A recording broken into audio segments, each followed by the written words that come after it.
সকালে উঠে দেখলাম বাইরে খুব বৃষ্টি পড়ছে। আর এই গরমে বৃষ্টি হলে কার না ভালো লাগে বলুন।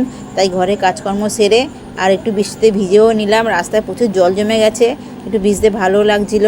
হ্যাঁ, দেখুন কত জল হয়ে গেছে। তারপরে ভিজতে ভিজতে গাছে ফুলগুলো তুলে নিলাম। অনেকক্ষণ ধরে বৃষ্টি হচ্ছিলো, অনেকক্ষণ ভিজলাম। ভিজার পরে পাতকোতে এত জল হয়ে গেছিলো যে পাতকো বালতি দড়িই লাগছে না, এমনি হাত দিয়ে বালতিতে জল তোলা যাচ্ছিলো। তুলে বালতি থেকে জল তুলে নিয়ে এলাম। আনার পরে চান টান করলাম, করার পরে পুজো দেওয়া হয়ে গেল। ঘরের সমস্ত কাজকর্ম করার পরে চান করে পুজো দেওয়ার পরে মনটাও ভালো লাগে আর শরীরটাও ভালো লাগে।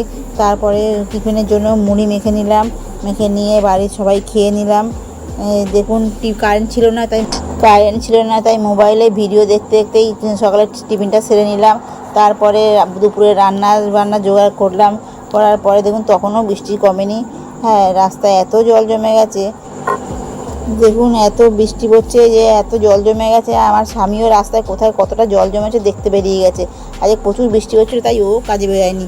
আর তারপরে আমি আর আমার মেয়ে মিলে আইসক্রিম খেয়ে নিলাম একটু। তারপরে আবার দুপুরে খাওয়া দাওয়ার পরে ঘুমিয়ে পড়লাম। আমাদের বাড়ির সামনে পুকুর আছে, তো পুকুর থেকে মাছ ওঠে তাই দেখতে বেরিয়েছি মোবাইলের টর্চ জ্বালিয়ে যে আমাদের উঠোনে মাছ উঠেছে নাকি। কেননা এর আগে বৃষ্টিতেও মাছ পেয়েছিলাম আমাদের উঠোনে। এবার এসে ছবিগুলো দেখছিলাম, পুরনো ছবিগুলো। সিমলা বেড়াতে গেছিলাম, সেসব ছবিগুলোই দেখছিলাম।